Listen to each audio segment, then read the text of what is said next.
ವಿದ್ಯಾರ್ಥಿಗಳೇ, ವಿವಿಧ ಸ್ಪರ್ಧಾತ್ಮಕ ಪರೀಕ್ಷೆಗಳಿಗೆ ಮುಖ್ಯವಾಗಿ ನಮ್ಮ ರಾಜ್ಯ ಸರ್ಕಾರ ಇರ್ಬೋದು, ಕೇಂದ್ರ ಸರ್ಕಾರದ ಯಾವುದೇ ಸ್ಪರ್ಧಾತ್ಮಕ ಪರೀಕ್ಷೆಗಳಿಗಾಗಿ ಪಾಲಿಟಿ ಅಂತ ಹೇಳಿದ್ರೆ ನಮ್ಮ ಸಂವಿಧಾನಬದ್ಧವಾಗಿ ರಾಷ್ಟ್ರಪತಿ, ಉಪರಾಷ್ಟ್ರಪತಿ, ರಾಜ್ಯಸಭೆ, ಲೋಕಸಭೆಗೆ ಏನೇನು ಅಧಿಕಾರ ಇದೆ ಅದ್ರ ಬಗ್ಗೆ ಪ್ರಶ್ನೆ ಬರ್ತದೆ. ಅದು ವಿಧಿವಿಧಾನಗಳೇನು ಅಂತ ಪ್ರಶ್ನೆ ಬರ್ತದೆ. ಅದರ ಭಾಗವಾಗಿ ನಾನು ಪ್ರಥಮದಲ್ಲಿ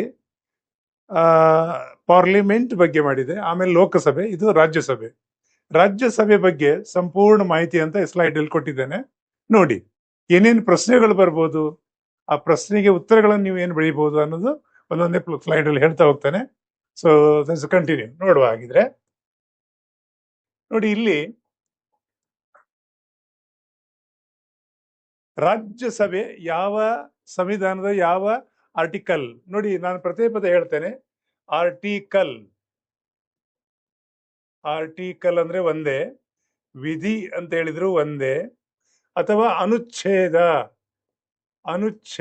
ಅಂತ ಹೇಳಿದ್ರು ಒಂದೇ. ಅನುಚ್ಛೇದ ಅಂತ ಹೇಳಿದ್ರು ಒಂದೇ. ಸೊ ಆರ್ಟಿಕಲ್, ವಿಧಿ, ಅನುಚ್ಛೇದ ಯಾವ್ದು ಹೇಳಿದ್ರು ಒಂದೇ. ಯಾವುದು ಅಂತ ಕೇಳಿದಾಗ 80 ಇಲ್ಲಿ ಕೊಟ್ಟಿದ್ದೇನೆ. ಎಲ್ಲಿ ಕೊಟ್ಟಿದ್ದಾವೆ? 80 ಇಲ್ಲಿ ನೋಡಿ. ಯಾವ ವಿಧಿ ಅಂತ ಹೇಳಿದ್ರೆ 80. ಸೊ ನಿಮಗೆ ಒಂದು ಪ್ರಶ್ನೆ ಬರ್ಬೋದು, ರಾಜ್ಯಸಭೆ ಬಗ್ಗೆ ಯಾವ ಅನುಚ್ಛೇದದಲ್ಲಿ ಪ್ರಸ್ತಾಪನೆ ಆಗಿದೆ ತಿಳಿಸಿ ಅಂತೇಳಿ 80, 90, 92 ಹೀಗೆ ಕೊಟ್ಟಾಗ ನೀವು 80ಕ್ಕೆ ಓಕೆ ಮಾಡ್ಬೇಕು. ಓಕೆ, ಅನುಚ್ಛೇದ 80 ಕ್ಲಿಯರ್.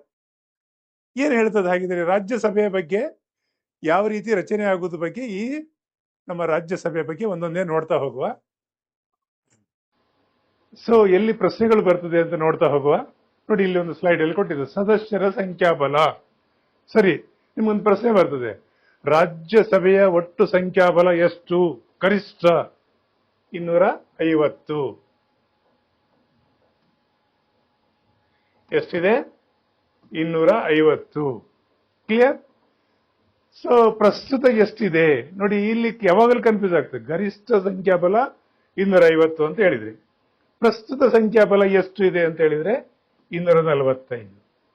ಸೊ ಇದು ಒಂದು ಪ್ರಶ್ನೆ ಆಗ್ತದೆ. ಹಾಗಿದ್ರೆ 5 ಏನು ಅಂತ ಹೇಳಿದ್ರೆ, ನಾನು ಹಿಂದೆ ಕೂಡ ಹೇಳಿದೆ, ಭವಿಷ್ಯಕ್ಕಾಗಿ ಅಡ್ವಾನ್ಸ್ ಆಗಿ ಇಟ್ಟಿದ್ದಾರೆ. ಭವಿಷ್ಯಕ್ಕಾಗಿ 5. ಎಷ್ಟು? 5. ಸೊ ಹಾಗಾಗಿ 5ಅನ್ನ ಭವಿಷ್ಯಕ್ಕಾಗಿ, ಅದು ರಿಸರ್ವ್ ಇಟ್ಟಾಗಿ ಅಷ್ಟೇ. ಸೊ ನೆನ್ಪಿಟ್ಕೊಳ್ಳಿ, ಗರಿಷ್ಠ ಸಂಖ್ಯಾಬಲ ಎಷ್ಟು ಅಂದ್ರೆ 250ಕ್ಕೆ ರೈಟ್ ಮಾಡಿ, ನಿಮಗೆ ಪ್ರಶ್ನೆಗಳನ್ನು ಅರ್ಥ ಮಾಡಿ. ಆಮೇಲೆ ಪ್ರಸ್ತುತ ಸಂಖ್ಯಾಬಲ ಎಷ್ಟು ಅಂತ ಹೇಳಿದಾಗ 245ಕ್ಕೆ ರೈಟ್ ಮಾಡಿ. ಕ್ಲಿಯರ್.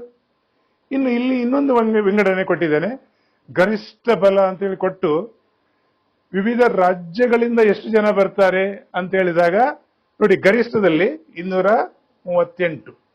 ನಾನು ಹೇಳ್ತಾ ಇರೋದು ಗರಿಷ್ಠ ಸಂಖ್ಯಾಬಲದಲ್ಲಿ ವಿವಿಧ ರಾಜ್ಯಗಳಿಂದ ಎಷ್ಟು ಬರ್ತಾರೆ ಅಂತ ಕೇಳಿದಾಗ 238. ನೆನ್ಪಿಟ್ಕೊಳ್ಳಿ, ಇದು ಪ್ರಶ್ನೆ ಬಹಳ ಇಂಪಾರ್ಟೆಂಟ್ ಇದೆ. ಆಮೇಲೆ ಕೇಂದ್ರಾಡಳಿತ ಪ್ರದೇಶ ಸೇರಿದಂತೆ ಅಂತ ಹೇಳಿ ಇದು ಪ್ರಶ್ನೆ ಬರ್ಬೋದು. ರಾಜ್ಯ ಹಾಗೂ ಕೇಂದ್ರಾಡಳಿತ ಪ್ರದೇಶ ಸೇರಿದಂತೆ ಪ್ರಶ್ನೆ ಬಂದಾಗ 238. ಆಮೇಲೆ ಪರೋಕ್ಷವಾಗಿ ಅಂತ ಹೇಳಿದ್ರೆ ರಾಷ್ಟ್ರಪತಿಗಳಿಂದ ನಾಮನಿರ್ದೇಶನ ಆಗುವವರು ಎಷ್ಟು ಅಂದ್ರೆ 12. ಸೊ 238 12 ಸೇರಿದಾಗ 250 ಆಗ್ತದೆ. ಸೊ ರಾಷ್ಟ್ರಪತಿಗಳಿಂದ ಎಷ್ಟಾಗ್ತಾರೆ? 12. ವಿವಿಧ ರಾಜ್ಯಗಳು ಮತ್ತು ಕೇಂದ್ರ ಪ್ರದೇಶದಿಂದ ಎಷ್ಟು? 238. ಎಲ್ಲಿ? ಗರಿಷ್ಠ ಸಂಖ್ಯಾಬಲದಲ್ಲಿ. ಅಟ್ ಪ್ರೆಸೆಂಟ್ ಅಲ್ಲಿ ಹೇಗೆ ಅಂತ ಮತ್ತೆ ಒಂದು ಬೈಫಿಕೇಶನ್ ನೋಡುವ. ವಿವಿಧ ರಾಜ್ಯಗಳು ಮತ್ತು ಕೇಂದ್ರಾಡಳಿತ ಪ್ರದೇಶದಿಂದ ಅಟ್ ಪ್ರೆಸೆಂಟ್ ಎಷ್ಟಿದ್ದಾರೆ ಅಂದ್ರೆ 233. ನೆನ್ಪಿಟ್ಕೊಳ್ಳಿ, 233. ಅದೊಂದು ಪ್ರಶ್ನೆ ಆಯ್ತು. ಹಾಗಿದ್ರೆ ರಾಷ್ಟ್ರಪತಿಗಳು ಎಷ್ಟು ಜನರನ್ನ ನಾಮಕರಣ ಮಾಡ್ತಾರೆ ಅಂದ್ರೆ 12. ಅಲ್ಲಿಗೆ ಎಷ್ಟಾಯ್ತು? 245. ಸೊ ವಿದ್ಯಾರ್ಥಿಗಳೇ, ಕನ್ಫ್ಯೂಸ್ ಮಾಡ್ಕೊಳ್ಳೋದು ಅಂತೇನಿಲ್ಲ. ಪ್ರಸ್ತುತ ರಾಜ್ಯಸಭೆಯ ಸಂಖ್ಯಾಬಲ ಎಷ್ಟು ಅಂತ ಕೇಳಿದಾಗ 245ಕ್ಕೆ ರೈಟ್ ಮಾಡ್ತೀರಿ. ಓಕೆ, ಅಲ್ಲಿ ಸಂಖ್ಯೆ ಏನೇ ಕೊಡ್ಲಿ ನಿಮ್ಗೆ ಕನ್ಫ್ಯೂಸ್ ಮಾಡ್ಲಿಕ್ಕೆ, ಇದು ಕ್ಲಿಯರ್ ಆಯ್ತು. ವಿವಿಧ ರಾಜ್ಯ ಮತ್ತು ಕೇಂದ್ರಾಡಳಿತ ಪ್ರದೇಶದಿಂದ ಎಷ್ಟು ಜನ ಆಯ್ಕೆಯಾಗಿ ಬಂದಿದ್ದಾರೆ ಅಂತ ಕೇಳಿದಾಗ 233ಕ್ಕೆ ರೈಟ್ ಮಾಡ್ತೀರಿ. ರಾಷ್ಟ್ರಪತಿಗಳು ನಾಮಕರಣ ಮಾಡಿದ ಸದಸ್ಯರ ಸಂಖ್ಯಾಬಲ ಎಷ್ಟು? ನಿಮಗೆ 12, 20 ಹೀಗೆ ಬೇರೆ ಬೇರೆ ಸಂಖ್ಯೆಗಳು ಕೊಟ್ಟಾಗ 12ಕ್ಕೆ ರೈಟ್ ಮಾಡ್ತೀರಿ. ಸೊ ಅಲ್ಲಿಗೆ 245 ಆಯ್ತು. ಕ್ಲಿಯರ್? ಸೊ ಹಾಗಾಗಿ ಇಲ್ಲಿ ಈಗ ಇಲ್ಲಿ ಮತ್ತೆ ಏನು ಸಮಸ್ಯೆ, ಡಿವೈಡ್ ಮಾಡಿದ್ದೇನೆ, ಅಲ್ಲಿ ಒಂದು ಪ್ರಶ್ನೆ ಬರ್ತದೆ.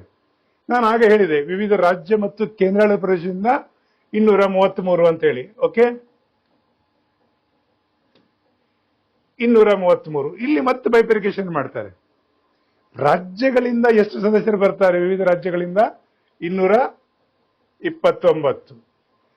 ಕೇಂದ್ರಾಡಳಿತ ಪ್ರದೇಶದಿಂದ ಎಷ್ಟು ಬರ್ತಾರೆ ಅಂತ ಹೇಳಿದ್ರೆ 4. ಇಲ್ಲಿ ಕೂಡ ಬೈಫರ್ಕೇಶನ್ ಆಯ್ತು. ಇದೆರಡು ಸೇರಿದಾಗ ಎಷ್ಟಾಯ್ತು? 233. ಸೊ ಕೇಂದ್ರಾಡಳಿತ ಪ್ರದೇಶ ಯಾವುದು ಅಂತ ಪ್ರಶ್ನೆ ಬಂದಾಗ ಒಂದು ದೆಹಲಿ, ಇನ್ನೊಂದು ಪದುಚೇರಿ, ಪಾಂಡಿಚೇರಿ ಕೂಡ ಹೇಳ್ತಾರೆ. ಇದು 2. ಮತ್ತೆ ಬೇರೆ ಬೇರೆ ಇದೆಯಲ್ಲ ಕೇಂದ್ರಾಡಳಿತ ಪ್ರದೇಶ, ಅಂಡಮಾನ್ ನಿಕೋಬಾರ್, ತ್ರಿಪುರ, ಅಂಡಮಾನ್ ನಿಕೋಬಾರ್, ಬೇರೆ ಬೇರೆ ಇದರಿಂದ ದಾದರ್ ನಗರ ಹವೇಲಿ ಇಲ್ಲಿಂದ ಬರುವುದಿಲ್ಲ. ಸೊ ಅದು ಕೂಡ ಒಂದು ಪ್ರಶ್ನೆ ಆಗುವ ಸಾಧ್ಯತೆ ಇದೆ. ನಿಮಗೆ ಕೇಂದ್ರಾಡಳಿತ ಪ್ರದೇಶವಾದ ಬೇರೆ ಬೇರೆ ಹೆಸರುಗಳನ್ನ ಹಾಕಿ ಪದುಚೇರಿ ಕೊಟ್ಟರೆ ಪದುಚೇರಿಗೆ ರೇಟ್ ಮಾಡಬೇಕು. ಕೇಂದ್ರಾಡಳಿತ ಪ್ರದೇಶದ ಬೇರೆ ಹೆಸರು ಹಾಕಿ ದೆಹಲಿ ಕೊಟ್ಟರೆ ದೆಹಲಿಗೆ ರೇಟ್ ಮಾಡಬೇಕು. ಸೊ ಈ ರೀತಿ ಒಂದು ಕನ್ಫ್ಯೂಸ್ ಮಾಡಿ ನಿಮಗೆ ಪ್ರಶ್ನೆಗಳನ್ನು ಕೇಳ್ತಾರೆ. ಇದನ್ನ ಲಕ್ಷ್ಯ ಕೊಟ್ಟು ನೀವು ಕೇಳಿದಾಗ ಖಂಡಿತ ನೀವು ಪಾಸ್ ಆಗ್ಲಿಕ್ಕೆ ಸಾಧ್ಯತೆ ಇದೆ. ಬಹಳ ಇಂಪಾರ್ಟೆಂಟ್. ಇಲ್ಲೇ 10-15 ಪ್ರಶ್ನೆಗಳನ್ನು ಮಾಡ್ತಾರೆ, ಅದು ನೆನ್ಪಿಟ್ಕೊಳ್ಳಿ. ಕ್ಲಿಯರ್? ಮತ್ತೆ ಒಂದ್ಸಲ ಪ್ರಸ್ತುತ ಸದಸ್ಯರ ಸಂಖ್ಯಾಬಲ ಯಾವುದು?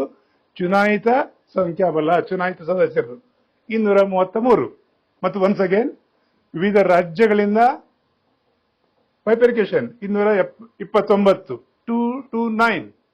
ಕೇಂದ್ರಾಡಳಿತ ಪ್ರದೇಶದಿಂದ ಎಷ್ಟು? 4. ಸೊ ಬಹಳ ಕ್ಲಿಯರ್. ಕೇಂದ್ರಾಡಳಿತ ಪ್ರದೇಶ ಯಾವುದು ಅಂತ ನಿಮಗೆ ಪ್ರಶ್ನೆ ಬಂದಾಗ ದೆಹಲಿ, ಪದುಚೇರಿ. ಕ್ಲಿಯರ್? ನೆಕ್ಸ್ಟ್ ಆಗಿದ್ರೆ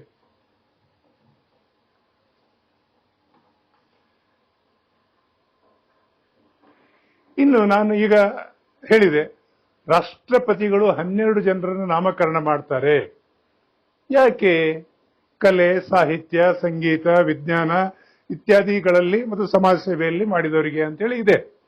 ಅದು ಯಾಕೆ ಹೀಗೆ ಮಾಡಿದ್ದಾರೆ ಅಂದ್ರೆ ರಾಜ್ಯಸಭೆಯಲ್ಲಿ ಚಿಂತಕರ ಚಾವಡಿ ಅಂತ ಹೇಳ್ತಾರೆ.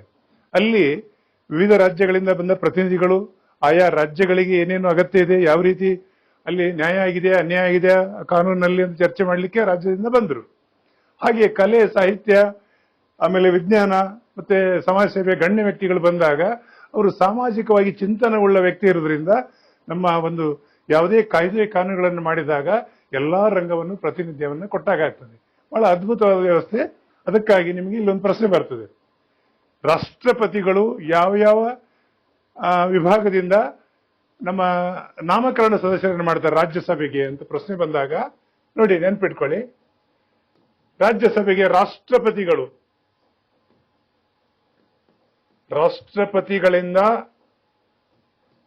ನಾಮನಿರ್ದೇಶನ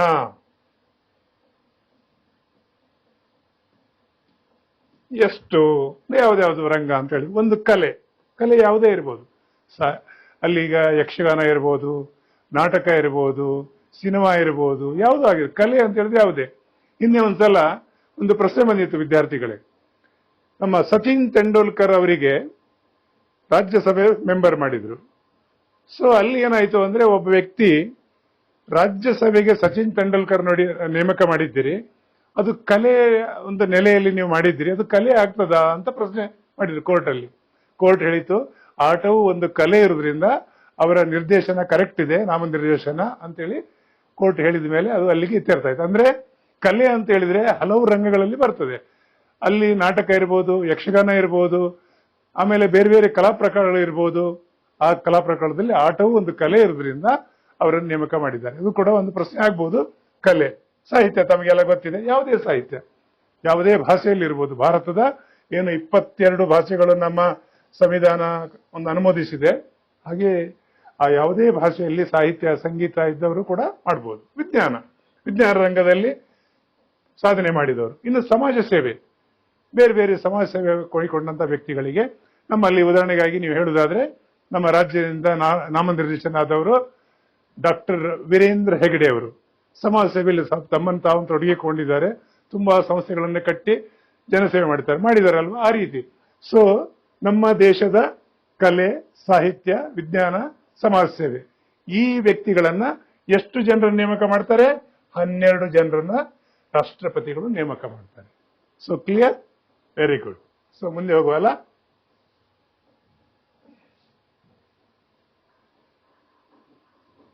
ಇನ್ನು ನೋಡಿ, ರಾಜ್ಯಸಭೆಯ ಸಂಖ್ಯೆಯನ್ನು ಯಾವ ಆಧಾರದಲ್ಲಿ ಕೊಟ್ಟಿದ್ದಾರೆ ಅಂತ ನಿಮ್ಮಲ್ಲಿ ಪ್ರಶ್ನೆ ಬರ್ಬೋದು. ವಿದ್ಯಾರ್ಥಿಗಳೇ ನೆನ್ಪಿಡಿ, ಯಾವಾಗ್ಲೂ ಜನಸಂಖ್ಯೆ ಆಧಾರದಲ್ಲಿ ನಮ್ಮ ಎಲ್ಲ ಕ್ಷೇತ್ರಗಳು, ಗ್ರಾಮ ಪಂಚಾಯತ್, ಜಿಲ್ಲಾ ಪಂಚಾಯತ್, ತಾಲೂಕ್ ಪಂಚಾಯತ್, MLA ಆಗಿರ್ಬೋದು, MP ಆಗಿರ್ಬೋದು, ಯಾವುದೇ ವಿಷಯ ಜನಸಂಖ್ಯೆ ಆಧಾರದಲ್ಲಿ, ಮತದಾರರ ಸಂಖ್ಯೆ ಆಧಾರದಲ್ಲಿ. ಕೇಳಿ, ಇಲ್ಲೊಂದು ಪ್ರಶ್ನೆ ಆಗ್ಬೋದು. ಜನಸಂಖ್ಯೆ ಆಧಾರದಲ್ಲಿ ಕ್ಷೇತ್ರಗಳು, ಸ್ಥಾನಗಳನ್ನು ನಿರ್ಧಾರ ಆಗ್ತದೆ. ಹಾಗಾಗಿ ಪ್ರತಿ ರಾಜ್ಯದ ಜನಸಂಖ್ಯೆಗೆ ಅನುಗುಣವಾಗಿ ಇಲ್ಲಿ ನೇಮಕ ಮಾಡಿದ್ದಾರೆ. ಎಕ್ಸಾಂಪಲ್ ಕೂಡ ಕೊಟ್ಟು ಬಿಟ್ಟಿದ್ದೇನೆ. ತ್ರಿಪುರದಲ್ಲಿ 1 ಸೀಟ್ ಇದೆ. ಸೊ ತ್ರಿಪುರದಲ್ಲಿ ಎಷ್ಟಿದೆ? 1. ಕರ್ನಾಟಕದಿಂದ ಎಷ್ಟು ಜನ ಅಂತೇಳಿ ನಾನು ಒಂದು ಎಕ್ಸಾಂಪಲ್ ಇದು ಕೊಟ್ಟಿದ್ದು, 12 ಜನ. ಉತ್ತರ ಪ್ರದೇಶ ಜನಸಂಖ್ಯೆಯಲ್ಲಿ ಪ್ರಸ್ತುತ ಒಂದು 30 ಕೋಟಿವರೆಗೆ ಇರ್ಬೋದು ಅಂತ ಅಂದಾಜಿಸಲಾಗಿದೆ. ಇನ್ನು ನಿಮ್ಮ ಜನಸಂಖ್ಯೆ ಇದು ಜನಗಣತಿ ಆದ್ಮೇಲೆ ಗೊತ್ತಾಗ್ತದೆ. ಸೊ ಹೆಚ್ಚಿಗೂ ಇರ್ಬೋದು. ಸೊ ಅಲ್ಲಿ 31 ಜನ ಅಂತ. ಸೊ ಈ ರೀತಿ ಜನಸಂಖ್ಯೆಗೆ ಅನುಗುಣವಾಗಿ ಪ್ರಾಧಾನ್ಯತೆ ಇರ್ತದೆ. ಸೊ ನೆನ್ಪಿಡಿ, ಕರ್ನಾಟಕದ ಒಂದು ಪ್ರಶ್ನೆ ಆದ್ರೆ ರಾಜ್ಯಸಭೆಗೆ ಕರ್ನಾಟಕದಿಂದ ಆಯ್ಕೆಯಾಗುವ ಸದಸ್ಯರು ಎಷ್ಟು ಅಂತ ಬಂದ್ರೆ 12ಕ್ಕೆ ನೆನ್ಪಿಟ್ಕೊಳ್ಳಿ. ಅತಿ ಕಡಿಮೆ ಅಂತ ಹೇಳಿದಾಗ ತ್ರಿಪುರ ಇದೆ, ಹಾಗೆ ಬೇರೆ ಬೇರೆ ರಾಜ್ಯಗಳಿದ್ದಾವೆ ನಾರ್ತ್ ಈಸ್ಟ್ನಲ್ಲಿ. ಸೊ ಉತ್ತರ ಪ್ರದೇಶದಲ್ಲಿ ಅತಿ ಹೆಚ್ಚು ಇರೋದ್ರಿಂದ ಅತಿ ಹೆಚ್ಚು ಕೂಡ ಒಂದು ಪ್ರಶ್ನೆ ಬಂದ್ರೆ ಉತ್ತರ ಪ್ರದೇಶ್ ನೆನ್ಪಿಟ್ಕೊಳ್ಳಿ. ಇದು ನಿಮ್ಗೆ ಹೆಲ್ಪ್ ಆಗ್ತದೆ. ಇನ್ನೊಂದು ಪಾಯಿಂಟ್ ಇದೆ ಇಲ್ಲಿ, ಸಂವಿಧಾನದಲ್ಲಿ ಎಲ್ಲಿ ಇದು ಅಡಕವಾಗಿದೆ? 4ನೇ ಅನುಸೂಚಿ ನೆನ್ಪಿಟ್ಕೊಳ್ಳಿ.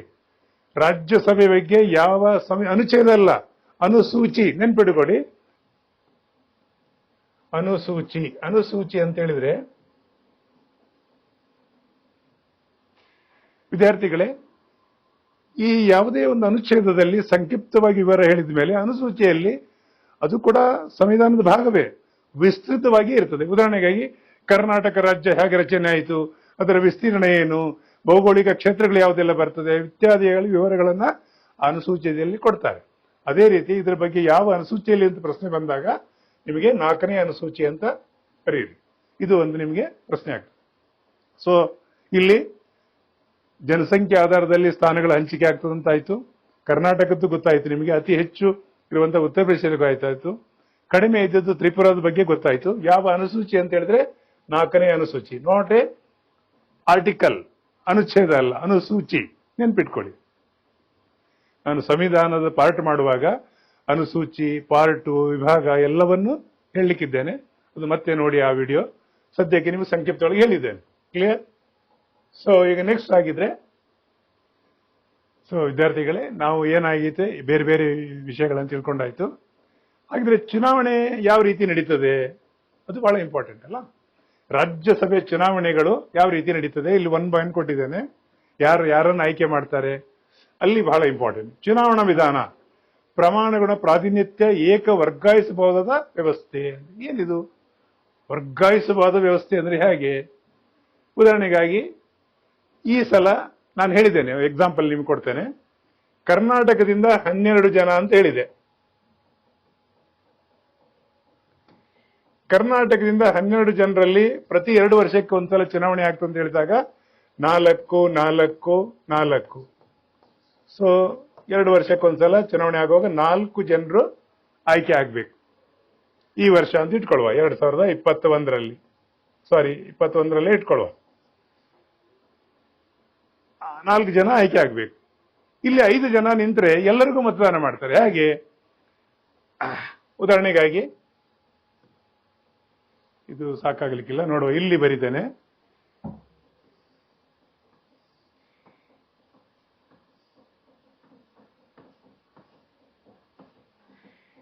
ಇಲ್ಲಿ A, B, C, D, E 1, 2, 3, 4, 5. A ಅನ್ನೋ ವ್ಯಕ್ತಿ ಇಂದ ಡಿ ವರೆಗೆ ಒಟ್ಟು 5 ಜನ ಚುನಾವಣೆ ನಿಂತಿದ್ದಾರೆ. 4 ಜನರಿಗೆ ಆಯ್ಕೆ ಮಾಡಬೇಕು. ಇಲ್ಲಿ ಮತದಾನ ಮಾಡುವಾಗ ಹೇಗೆ ಅಂತ ಹೇಳಿದ್ರೆ, ಈಗ ನಾನು MLA ಮತದಾನ ಮಾಡ್ತಾರೆ ನಮ್ಮ ಪರವಾಗಿ, ಅಂದ್ರೆ ಅಪ್ರತ್ಯಕ್ಷ. ಈಗ ನಾನು MLA ಅಂತ ಇಟ್ಕೊಳ್ಳುವ, ಸುಮ್ಮನೆ ನಾನು ಮತದಾನ ಮಾಡೋದ್ರೆ ಹೇಗೆ ಎಲ್ಲರಿಗೂ ಮತದಾನ ಮಾಡ್ತೇನೆ. ಹೇಗೆ ಈ 5 ಜನರಲ್ಲಿ ನನ್ನ ಪ್ರಥಮ ಆದ್ಯತೆ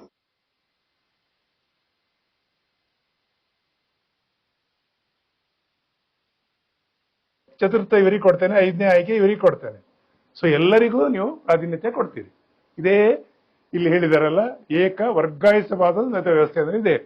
ಏಕಲ್ ವ್ಯವಸ್ಥೆ, ವರ್ಗಾಯಿಸ ಸಿಂಗಲ್ ಟ್ರಾನ್ಸ್ಫರಬಲ್ ವೋಟ್ ಅಂತ ಹೇಳ್ತಾರೆ ಇದಕ್ಕೆ. ಈ ಪದ್ಧತಿಯಲ್ಲಿ ಎಲ್ಲರೂ ಇರ್ತಾರೆ. ಇದರಲ್ಲಿ ಯಾರು ಹೈಯೆಸ್ಟ್ ತಗೊಂಡಿದ್ದಾರೆ 1, 2, 3, 4 ನೋಡಿ, ಅತಿ 5ನೇವನು ಯಾರು ಕಡಿಮೆ ತಗೊಂಡಿದ್ದಾನೆ ಅವನನ್ನು ಇದು ಮಾಡಿ ಈ 4 ಜನರಲ್ಲಿ ಅತಿ ಹೆಚ್ಚು ಸಿಂಗಲ್ ಪ್ರಕಾರ 1ನೇವರು ಯಾರು, 2ನೇವರು ಯಾರು, 3 ನೋಡ್ತಾರೆ. 5ನೇವರು ಅತಿ ಕಡಿಮೆ ತಗೊಂಡಿರ್ತಾರೆ, ಅವರು ಹೊರಗೆ ಹೋಗ್ತಾರೆ. ಈ 4 ಜನ ಆಯ್ಕೆಯಾಗಿ ಬರ್ತಾರೆ. ಈ ರೀತಿ ಇರ್ತದೆ. ಸೊ ಬಹಳ ಇಂಪಾರ್ಟೆಂಟ್ ಇದೆ. ಇದನ್ನೇ ನಿಮಗೆ ಪ್ರಶ್ನೆ ಮಾಡ್ತಾರೆ. ಈ ತರ ಒಂದು ವರ್ಗಾಯಿಸಬಹುದಾದ ವ್ಯವಸ್ಥೆಯಲ್ಲಿ ಚುನಾವಣೆ ಆಗ್ತದೆ. 1 ಪಾಯಿಂಟ್. ಯಾರು ಮತ ಹಾಕ್ತಾರೆ ಇವರಿಗೆ ಅನ್ನೋದು ಪ್ರಶ್ನೆ. ನಮ್ಮ ರಾಜ್ಯದ ಎಲ್ಲ MLA, ನೆನ್ಪಿಟ್ಕೊಳ್ಳಿ, MLA member of legislative assembly ಅಂದ್ರೆ ವಿಧಾನಸಭೆ ಸದಸ್ಯರು. ನೆನ್ಪಿಟ್ಕೊಳ್ಳಿ, ವಿಧಾನಸಭೆ ಸದಸ್ಯರು ಯಾರು ಮಾಡ್ತಾರೆ ಮತದಾನ ನಮ್ಮ ಪರವಾಗಿ? ಅಪ್ರತ್ಯಕ್ಷ ಚುನಾವಣೆ ಅಂದ್ರೆ ನಮ್ಮ ಪರವಾಗಿ ನಾವು ನಮ್ಮ ಪ್ರತಿನಿಧಿಯಾಗಿ MLAಗಳನ್ನು ಆಯ್ಕೆ ಕಳಿಸಿದ್ದೇವೆ ರಾಜ್ಯಕ್ಕೆ. MLA ಅವರು ನಮ್ಮ ಪರವಾಗಿ ಮತದಾನ ಮಾಡ್ತಾರೆ. ಯಾರಿಗೆ? ರಾಜ್ಯಸಭೆಯ ಸದಸ್ಯರನ್ನು ಆಯ್ಕೆ ಮಾಡಲಿಕ್ಕೆ. ನಾನು ಹೇಳಿದೆಲ್ಲ, ಈ 12 ಜನರನ್ನು ಆಯ್ಕೆ ಮಾಡುವಾಗ ಪ್ರತಿ 2 ವರ್ಷಕ್ಕೆ ಒಂದ್ಸಲ 4 ಜನರಿಗೆ ಆಯ್ಕೆ ಮಾಡಿ ಕಳಿಸ್ತಾರೆ. ಇದು ಸೊ MLA, ನಾಟ್ MLC ಗೆ ಅಧಿಕಾರ ಇಲ್ಲ. ಅಲ್ಲಿ ಒಂದು ಪ್ರಶ್ನೆ ಆಗ್ಬೋದು. MLC member of legislative council ಅಥವಾ ವಿಧಾನ ಪರಿಷತ್ತು ಶಾಸಕರಿಗೆ ಅವರಿಗೆ ಅವಕಾಶ ಇದೆಯಾ ಅಂದ್ರೆ ಖಂಡಿತ ಇಲ್ಲ. ಇದು ಒಂದು ಪಾಯಿಂಟ್. ಇನ್ನೊಂದು ಪ್ರಶ್ನೆ ಬರ್ಬೋದು, ವಿಧಾನ ಪರಿಷತ್ತು ಎಲ್ಲ ರಾಜ್ಯಗಳಲ್ಲಿ ಇದೆಯಾ ಅಂದ್ರೆ ಇಲ್ಲ, ಕೆಲವು ರಾಜ್ಯಗಳಲ್ಲಿದೆ. ಅದು ನಾನು ಪಾಠ ಮಾಡುವಾಗ ಮತ್ತೆ ಡೀಟೇಲ್ಸ್ ಹೇಳ್ತೇನೆ. ಈಗ ನೀವು ತಿಳ್ಕೊಳ್ಳಿ, ಇಲ್ಲಿ ಮತದಾನ ಮಾಡುವ ಅಧಿಕಾರ ಯಾರಿಗೆ ಅಂದ್ರೆ MLA member of legislative assembly ಅಥವಾ ವಿಧಾನಸಭಾ ಸದಸ್ಯರು, ಅವರು ಮತದಾನ ಮಾಡ್ತಾರೆ. ರಾಜ್ಯದ ಜನರು ಶಾಸಕಾಂಗ ಸದಸ್ಯರನ್ನ ಆಯ್ಕೆ ಮಾಡ್ತಾರೆ. ಅಂದ್ರೆ ನಾವು ಆಯ್ಕೆ ಮಾಡ್ತೇವೆ MLAಗಳಿಗೆ. ನಮ್ಮ ಪರವಾಗಿ ಮತದಾನ ಮಾಡಿ ಅವರು ರಾಜ್ಯಸಭೆ ಮೆಂಬರ್ ಅನ್ನ ಕಳಿಸಿಕೊಡ್ತಾರೆ. ಕ್ಲಿಯರ್? ಸೊ ಅಲ್ಲಿಗೆ ಇದು ನಿಮಗೆ ಕ್ಲಿಯರ್ ಆಯ್ತು ಅಂತ ಎಣಿಸಿದ್ದೇನೆ. ಸೊ ಇಲ್ಲಿ ನಾವು ಈಗ ಈ ಸ್ಲೈಡ್ ಅಲ್ಲಿ ಏನ್ ನೋಡುವ ಹಾಗಿದ್ರೆ, ಸೊ ಈಗಾಗಲೇ ಆಯ್ತು ಯಾವ ರೀತಿ ಮತದಾನ ಪ್ರಕ್ರಿಯೆ ಎಲ್ಲ. ಇಲ್ಲಿ ನಾವು ಒಬ್ಬ ವ್ಯಕ್ತಿ ರಾಜ್ಯಸಭೆ ಮೆಂಬರ್ ಆಗ್ಬೇಕಾದ್ರೆ ಏನೇನು ಅರ್ಹತೆ ಇರಬೇಕು ಅಂತ ಬಹಳ ಇಂಪಾರ್ಟೆಂಟ್. ಇದು ಎಲ್ಲಕ್ಕೂ ಅನ್ವಯಿಸುವಂಥದ್ದು. ಅವರು ಭಾರತದ ನಾಗರಿಕರಾಗಿರ್ಬೇಕು. ಇದು ಬಹಳ ಇಂಪಾರ್ಟೆಂಟ್ ಎಲ್ಲ ಕಡೆ. ವಯಸ್ಸು ಗರಿಷ್ಠ 30 ವರ್ಷ, ಗರಿಷ್ಠ 100 ವರ್ಷ ಕೂಡ ಆದವರು ನಿಲ್ಬೋದಾ? ಎಸ್, ನಿಲ್ಬೋದು. ಅದಕ್ಕೆ ಎಕ್ಸಾಂಪಲ್ ಈಗ ನಮ್ಮ ದೇವೇಗೌಡರು 90+ ಏಜ್ ನಲ್ಲಿ ಕೂಡ ಅವರು ರಾಜ್ಯಸಭೆ ಮೆಂಬರ್ ಆಗ್ಲಿಕ್ಕೆ ಹೊರಟಿದ್ದಾರೆ. ಸೊ ನಮ್ಮ ಹಿರಿಯರು ಅತ್ಯಂತ ಮೇಧಾವಿ ಅವರು ಕೂಡ ಈಗ ನಿಲ್ತಾ ಇದ್ದಾರೆ ನೋಡಿ. ಈಗ ಹಾಗೆ ಮಲ್ಲಿಕಾರ್ಜುನ್ ಖರ್ಗೆ ಕೂಡ ನಿಲ್ತಾರೆ. 80+ ಅವರಿಗೆ ವಯಸ್ಸಾಗಿದೆ. ಸೊ ಹಾಗೆ ವಯಸ್ಸಿನ ಮಿತಿ ಇಲ್ಲ. ಸೊ ಹಾಗಾಗಿ ಕನಿಷ್ಠ ಎಷ್ಟಾಗಿರ್ಬೇಕು? 30. ಸರ್ ಒಂದ್ ದಿವಸ ಕಡಿಮೆ ಇದೆ 30 ವರ್ಷಕ್ಕೆ ಅಂತ ಹೇಳಿದ್ರೆ ಆಗುದಿಲ್ಲ. ಸೊ 30 ವರ್ಷ ಕಂಪ್ಲೀಟ್ ಆಗಿರ್ಬೇಕು. ಅದೊಂದು ಪಾಯಿಂಟ್ ಆಯ್ತು. ಸಂಸತ್ತು ನಿಗದಿಪಡಿಸಿ ಇತರೆ ಅರ್ಹತೆಗಳು ಅಂದ್ರೆ ಏನು ನೋಡಿ. ಒಬ್ಬ ವ್ಯಕ್ತಿ ಭಾರತದ ನಾಗರಿಕರಾಗಿರ್ಬೇಕು. ಸಂಸತ್ತು ಏನೇನು ನಿರ್ವಹಿಸಿದೆ? ನೀವು MP MLA ಆಗ್ಬೇಕಾದ್ರೆ ನಿಮ್ಮ ಲಾಭದಾಯಕ ಹುದ್ದೆಯಲ್ಲಿ ಇರಬಾರ್ದು ಅಲ್ವಾ? ಯಾವುದೇ ಅಂದ್ರೆ ಸರ್ಕಾರಿ ನೌಕರಿಯಲ್ಲಿ ಇರಬಾರ್ದು, ಅಥವಾ ಸರ್ಕಾರದ ಸೌಲಭ್ಯವನ್ನು ತಗೊಂಡು ಬೇರೆ ಬೇರೆ ಈಗ ನಿಗಮ ಮಂಡಳಿ ಇದರಲ್ಲೆಲ್ಲ ಅಧ್ಯಕ್ಷರಾಗಿರ್ತಾರೆ. ಆಗ ಅದನ್ನು ಕೂಡ ಆಗ್ಲಿಕ್ಕಲ್ಲ. ಆಯೋಗದಲ್ಲಿ ಅಧ್ಯಕ್ಷರಾಗಿರ್ತಾರೆ. ಆಗ ಸರ್ಕಾರ ಎಲ್ಲ ಸೌಲಭ್ಯ ಕೊಟ್ಟಿರ್ತದೆ. ಅಂತ ವ್ಯಕ್ತಿ ನಿಲ್ಲಿಕ್ಕಿಲ್ಲ, ಅದು ರಾಜೀನಾಮೆ ಕೊಟ್ಟು ನಿಲ್ಬಹುದು. ಸೊ ಈ ರೀತಿ ವ್ಯವಸ್ಥೆ ಇದೆ. ಇದನ್ನು ನೋಡಿ. ಇನ್ನು ಇವರು ಇಲ್ಲಿ ಒಂದು ಕೊಟ್ಟಿದ್ದಾರೆ, 51 ಜನಪ್ರತಿನಿಧಿ ಪ್ರಕಾರ ಸಂಸದೀಯ ಕ್ಷೇತ್ರದ ಮತದಾರರಾಗಿರ್ಬೇಕು. ಸಂಸದೀಯ ಕ್ಷೇತ್ರ ಅಂದ್ರೆ ಏನು? MP ಕ್ಷೇತ್ರ. ನಾವು ನಿನ್ನೆ ಓದಿದ್ದೇವೆ 543 ಇದ್ದಾರೆ ಭಾರತದಲ್ಲಿ. ಕರ್ನಾಟಕದಿಂದ ಎಷ್ಟಿದ್ದಾರೆ? 28. ಭಾರತದ ಯಾವುದೇ ರಾಜ್ಯದ ವ್ಯಕ್ತಿ ಎಲ್ಲಿಯೂ ಕೂಡ ನಿಲ್ಬಹುದು. ನಾನು ಹಿಂದೆ ಕೂಡ ಹೇಳಿದ್ದೇನೆ, ಅಯ್ಯೋ ಕರ್ನಾಟಕದವರು ತಮಿಳುನಾಡು ನಿಲ್ಬಹುದಾ? ಖಂಡಿತ. ಭಾರತ ಒಕ್ಕೂಟ ವ್ಯವಸ್ಥೆಯಲ್ಲಿ ನೀವು ಭಾರತದ ಯಾವುದೇ ಭಾಗದಲ್ಲಿ ನೀವು ಹೋಗಿ ಪ್ರತಿನಿಧಿಯಾಗಿ ಆಯ್ಕೆ ಆಗ್ಬಹುದು. ನಾಳೆ ನಾನು ಆಸಾಮಿಗೆ ಹೋದ್ರೆ, ಆಸಾಮದಲ್ಲಿ ಜನಪ್ರಿಯನಾದ್ರೆ ನನ್ನ ನೇತೃತ್ವ ಖಂಡಿತ ಆಸಾಮದ ನಾನು MLA ಕ್ಷೇತ್ರದಲ್ಲಿ ಆಗ್ಬೋದು, MP-ನೂ ಆಗ್ಬೋದು. No problem. ಅಂದ್ರೆ ಭಾರತ ಒಕ್ಕೂಟ ವ್ಯವಸ್ಥೆ ಹಾಗಿದೆ, ಅದು ತಿಳ್ಕೊಳ್ಬೇಕು ವಿದ್ಯಾರ್ಥಿಗಳು. ಹಾಗಾಗಿ ಯಾವುದೇ ಸಂಸದೀಯ ಕ್ಷೇತ್ರ ಅಂತ ಹೇಳಿದ್ರೆ ಅದು ಕರ್ನಾಟಕ ಇರ್ಬೋದು, ಯಾರ್ಬೋದು. ಎಕ್ಸಾಂಪಲ್ ನಿಮ್ಗೊಂದು ಹೇಳುದಾದ್ರೆ, ನಿರ್ಮಲಾ ಸೀತಾರಾಮನ್ ನಮ್ಮ ರಾಜ್ಯಸಭೆಯಿಂದ ಕರ್ನಾಟಕದಿಂದ ಆಯ್ಕೆ ಆಗಿದ್ದಾರೆ. ಅವರು ನಮ್ಮ ಪಕ್ಕದ ರಾಜ್ಯದವರು. ಸೊ ಹಾಗಾಗಿ ಮತ್ತೆ ಇನ್ನೊಂದು ಅದಕ್ಕೆ ತುಂಬಾ ಉದಾಹರಣೆಗಳಿದೆ. ಹಾಗಾಗಿ ಈ ರೀತಿ ಸಾಧ್ಯತೆ ಇದೆ. ಸೊ ಇದು ಒಂದು ಕೂಡ ನೆನ್ಪಿಟ್ಕೊಳ್ಳಿ ಪಾಯಿಂಟ್. ಇಲ್ಲಿ ಯಾವುದೇ ಸಂಸದೀಯ ಕ್ಷೇತ್ರದಲ್ಲಿ ಅವರದ್ದು ಮತದಾರರಾಗಿರ್ಬೇಕು.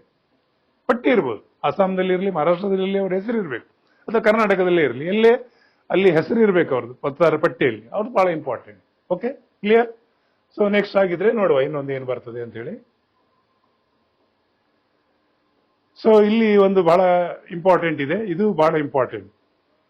1951 ಕಾಯ್ದೆ ಮೊದಲನೇ ಮೊಟ್ಟಗೊಳಿಸಿದ ಅಧಿಕಾರವನ್ನು ರಾಷ್ಟ್ರಪತಿಗಳಿಗೆ ನೀಡಿತು ಅಂತೇಳಿ. ಏನು ಅರ್ಥ ಇದು? ನಾನು ಹೇಳಿದೆ ಇದು ಖಾಯಂ ಸದನ ಅಂತ ಹೇಳಿದೆ. ಖಾಯಂ ಸದನ ಅಂತ ಹೇಳಿದಾಗ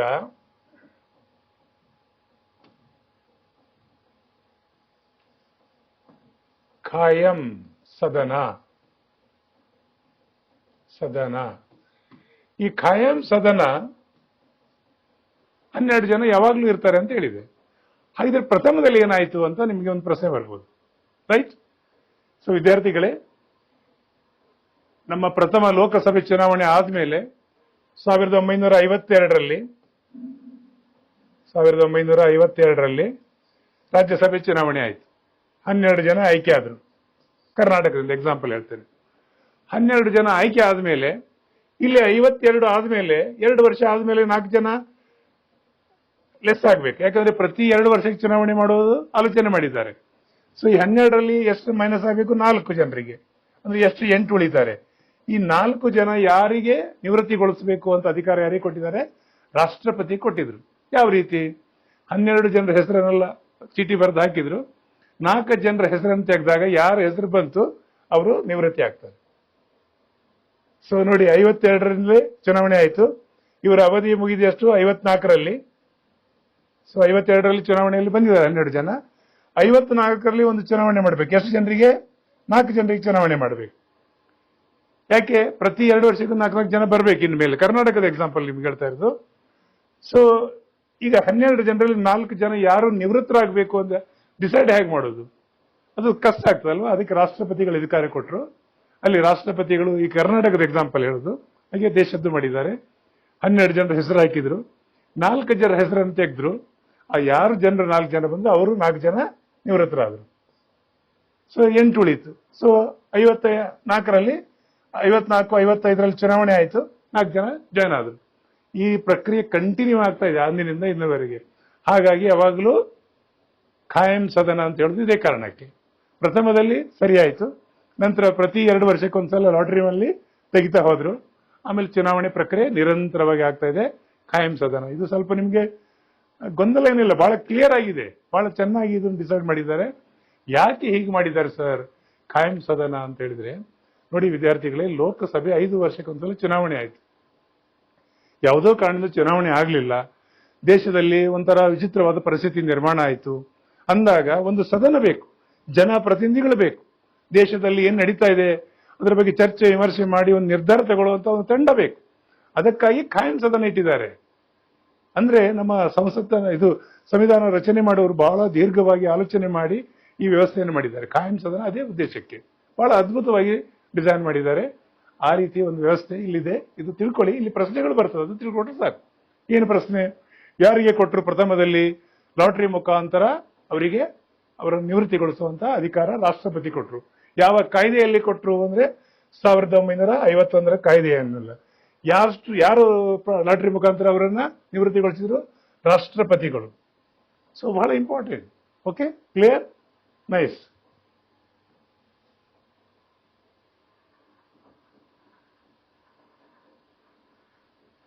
ಸೊ ನಾನು ನಿಮಗೆ ಇದಾಗಲೇ ಹೇಳಿದ್ದೇನೆ, ರಾಜ್ಯಸಭೆ ಒಂದು ಶಾಶ್ವತ ಸದನವಾಗಿದೆ. ಇದನ್ನು ವಿಸರ್ಜಿಸಲು ಸಾಧ್ಯವಿಲ್ಲ, ವಿಸರ್ಜನೆ ಆಗುವುದೇ ಇಲ್ಲ.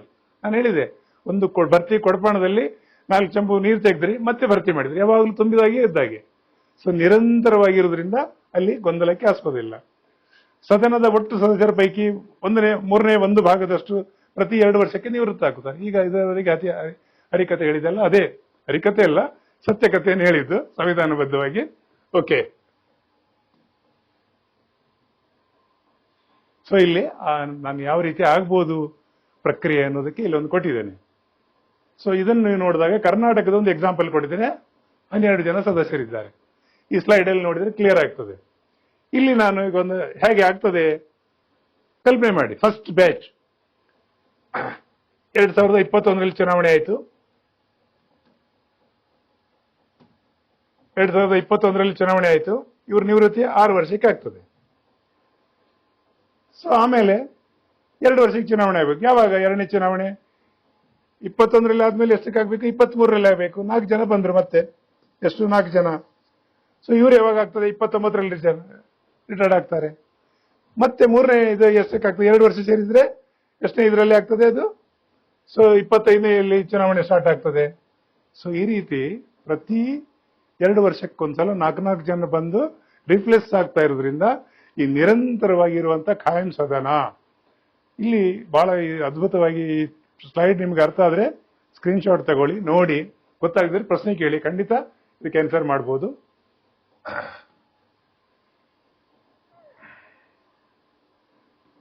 ಇಲ್ಲಿ ವಿದ್ಯಾರ್ಥಿಗಳು ಈಸಿ ಸ್ಲೈಡ್ ಅಲ್ಲಿ ಬಹಳ ಇಂಪಾರ್ಟೆಂಟ್ ಯಾವಾಗಲೂ ಪ್ರಶ್ನೆ ಬರ್ತದೆ.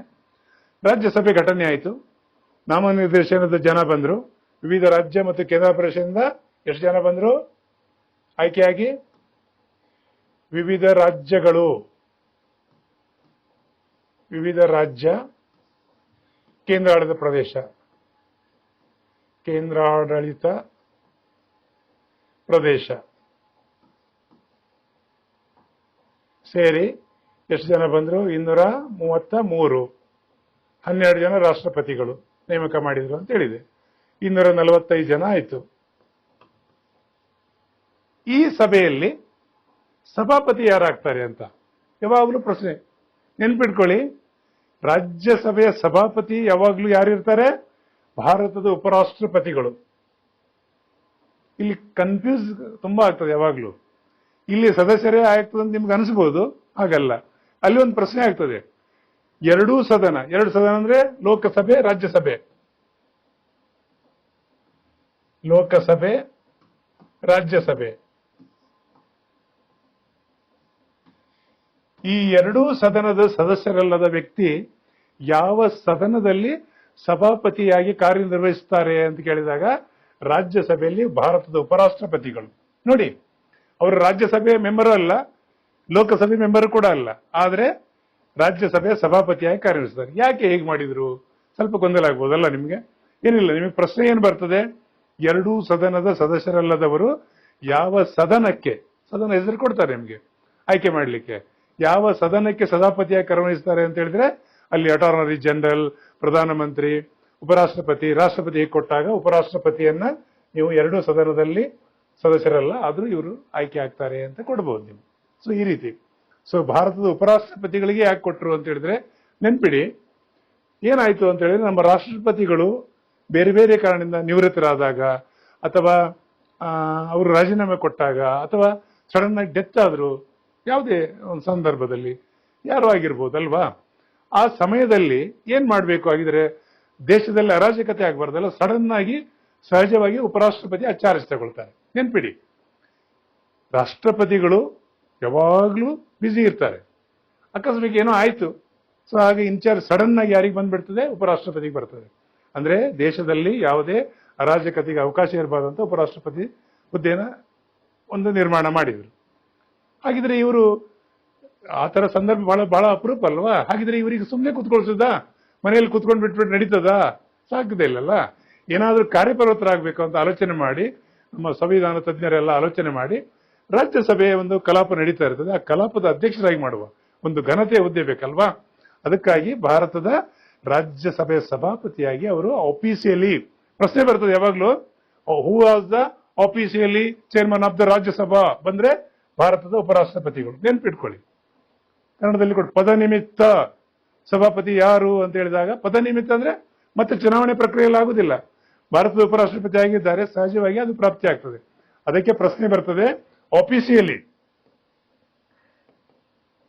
ಆಫೀಸಿಯಲಿ ಚೇರ್ಮನ್ ಕೇಳ್ತಾರೆ ನಿಮ್ಗೆ, who is the officially chairman of Rajya Sabha ಅಂತ ಕೇಳಿದಾಗ ಭಾರತದ ಉಪರಾಷ್ಟ್ರಪತಿಗಳು, vice president of India. Clear?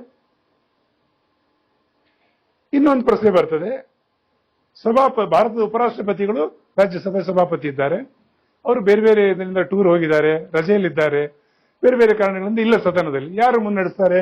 ಒಬ್ಬರು ಉಪಸಭಾಪತಿ ಇದ್ದಾರೆ, ವೈಸ್ ಸಭಾಪತಿ ಅಂದ್ರೆ ಉಪ ಸಭಾಪತಿ ಅವರಿದ್ದಾರೆ. ಅವರು ಮಾತ್ರ ನಮ್ಮ ರಾಜ್ಯಸಭೆಯಲ್ಲೇ ಆಯ್ಕೆ ಆಗ್ತಾರೆ. ಅದು ಕೂಡ ಒಂದು ಪ್ರಶ್ನೆ ಆಗ್ತದೆ. ನೋಡಿ, ಇಲ್ಲಿ ಕೊಟ್ಟಿದ್ದಾನೆ.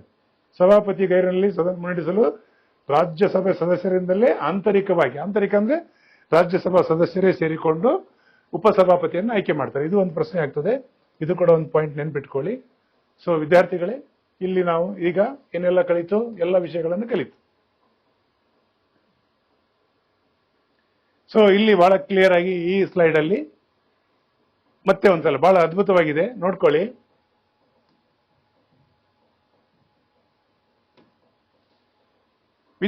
ಸಂವಿಧಾನದ ವಿಧಿ, ರಾಜ್ಯಸಭೆಗೆ ಸಂಬಂಧಪಟ್ಟ ಸಂವಿಧಾನ ವಿಧಿ ಯಾವುದು? 80. ನಾನು ಹೇಳಿದ್ದೇನೆ, ಆರ್ಟಿಕಲ್ ಅಂದ್ರೆ ಒಂದೇ, ವಿಧಿ ಅಂದ್ರೆ ಒಂದೇ, ಆಮೇಲೆ ಅನುಚ್ಛೇದ ಅಂದ್ರೆ ಒಂದೇ. ಎಷ್ಟು? 80. ಗರಿಷ್ಠ ಬಲ ಎಷ್ಟು? ನೋಡಿ ಇಲ್ಲಿ ಎಷ್ಟು? 80 ಅಂತ ಹೇಳಿದೆ. ಗರಿಷ್ಠ ಸಂಖ್ಯಾಬಲ ಎಷ್ಟು ಅಂತ ಪ್ರಶ್ನೆ ಬಂದಾಗ 250. ನೆನ್ಪಿಡಿ. ಪ್ರಸ್ತುತ ಬಲ ಎಷ್ಟು? ಇದು ಯಾಕೆ ಪ್ರಸ್ತುತ ಅಂದ್ರೆ, ನಾನು ಆಗ ಹೇಳಿದ್ದೇನೆ, 5 ರಿಸರ್ವ್, ವಿವಿಧ ಭವಿಷ್ಯತ್ತಿಗಾಗಿ